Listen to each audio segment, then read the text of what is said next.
먼저 이 책에서는 중국의 무서움을 먼저 말하는데요. 이 책에서도 가장 무섭다고 하는 건 중국에 집중할 수 있는 능력이었어요. 그런데 책을 읽다 보면 바로 이 강점이 어쩌면 중국의 약점이 될 수 있겠다라는 생각. 우리는 지금 어떤 연구가 10년, 20년 뒤 중요해질지 정확히 알 수가 없어요. 멀리 본다는 것은 뭘까라는 답을 이제는 할 수 있을 것 같아요. 최근에 권석준 교수님의 반도체 차이나라는 이 책을 읽었습니다. 사실 제가 이 책을 읽기 시작한 이유는 단순했습니다. 제가 그 보다TV라는 걸 항상 듣는데 여기서 이 교수님이 굉장히 다양한 관점에서 반도체에 대해 설명을 해주시더라고요.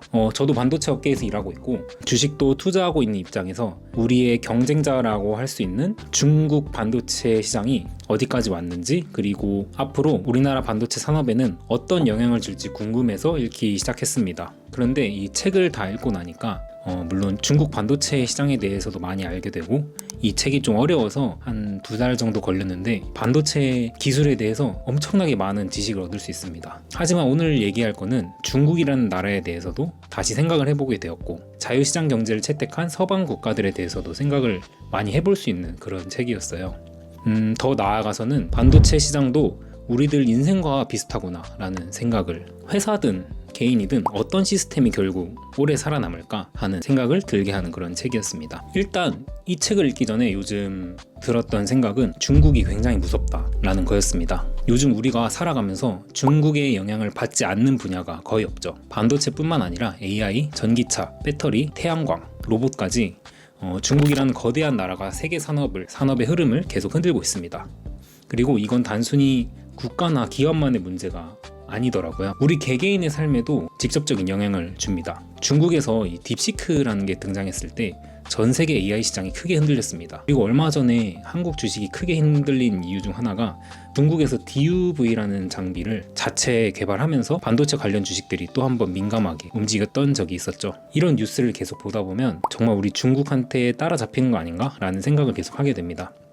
저도 그런 생각을 되게 많이 했고 대비하고자 책을 읽게 되었어요. 먼저 이 책에서는 중국의 무서움을 먼저 말하는데요. 이 책에서도 가장 무섭다고 하는 건 돈이 많아서도, 단순히 사람이 많아서도 아니고 중국에 집중할 수 있는 능력이었어요. 사실 중국은 굉장히 독특한 나라죠. 정치적으로는 사회주의 체제를 유지하면서 경제에서는 시장 경제와 자본주의적인 방식을 적극적으로 활용합니다. 그리고 국가가 이 산업을 키우겠다 하면 모든 자원을 때려 붓는 식으로 한 방향으로 움직이게 하죠.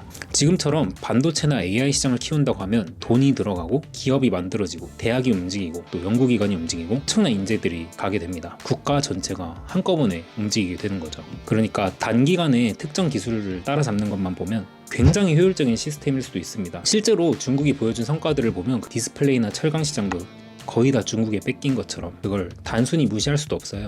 그런데 책을 읽다 보면 바로 이 강점이 어쩌면 중국의 약점이 될 수 있겠다라는 생각을 하게 해주었습니다. 중국은 AI를 국가적인 사업으로 정했기 때문에 가장 투자를 많이 하고 뛰어난 인재도 육성하고 있죠.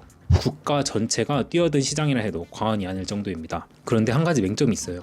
예를 들어 한 나라에 정말 뛰어난 인재 100명이 있다고 생각을 해보면, 그리고 국가가 앞으로 AI가 가장 중요하다라고 선언을 했다고 해보겠습니다. 실제로도 그렇고요. 최고의 학생들이 AI를 공부하고 교수들도 AI를 연구하고 기업, 투자금도 전부 AI로 몰립니다.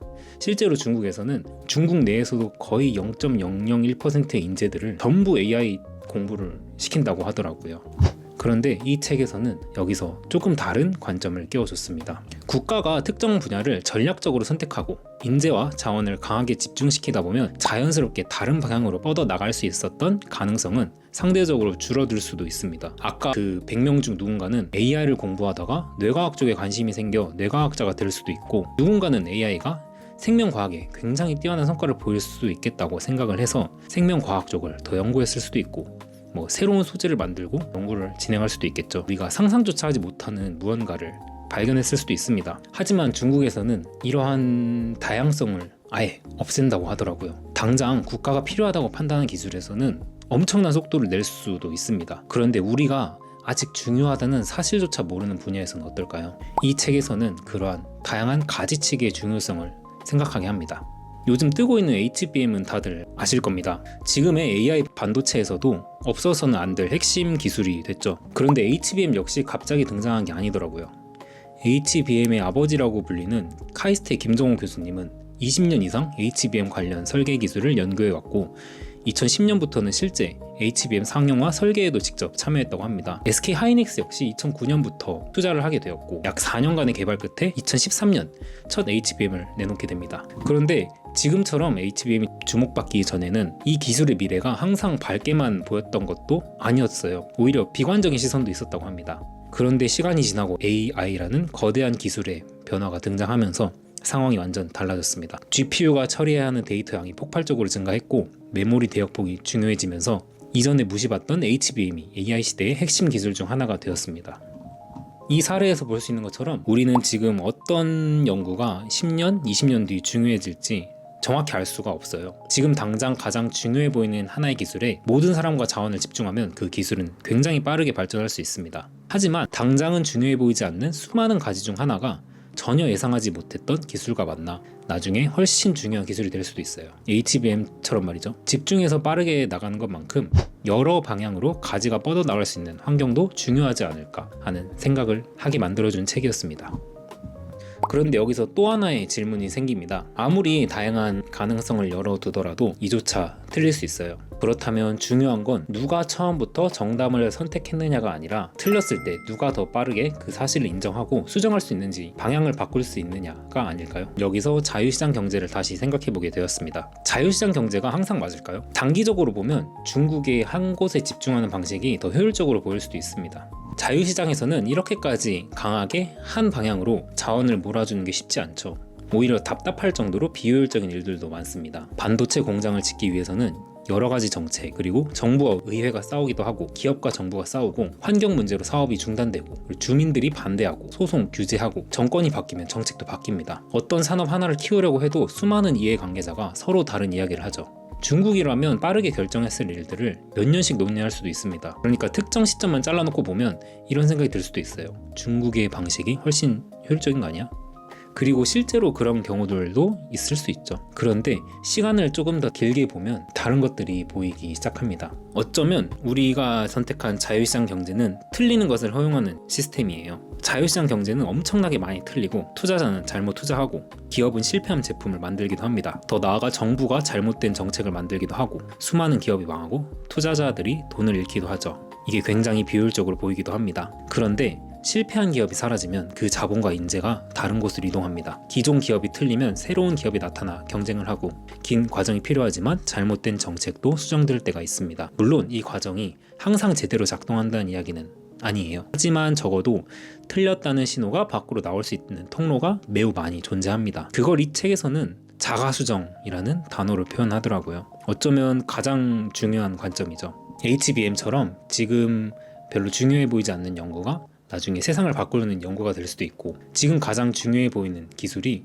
20년 뒤에도 가장 중요할지는 아무도 모르는 거니까요. 그렇다면 처음부터 정답을 맞히는 것보다 내가 틀렸다는 걸 알았을 때 방향을 수정할 수 있는 것, 이게 더 중요한 가치가 아닐까요? 생각해보면 우리도 똑같이 행동할 때가 있습니다. 회사에서도 내가 아이디어를 내고 상사에게 보고를 드리고 몇 달 동안 프로젝트를 진행했지만 어느 순간 방향이 잘못됐다는 거를 나 스스로 깨달을 때가 있죠. 그런데 그때 제가 틀렸습니다 라고 말하고 수정할 수 있는 게 생각보다 어렵습니다. 이미 투자한 시간도 있고 나의 노력도 있고 내가 틀렸다는 걸 인정할 수 없는 자존심도 들어가 있기 때문이죠.